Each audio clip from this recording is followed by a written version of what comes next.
In front of me is Samsung Galaxy S24 Plus, and today I would like to show you how you can change font style.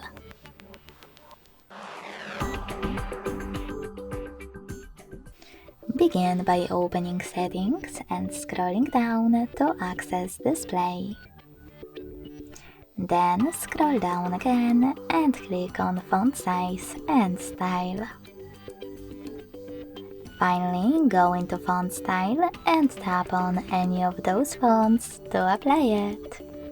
So when I do that, as you can see, style of mine has changed. If you wish to try something else, tap on Font Style again. But this time select the download fonts and install the best one for you.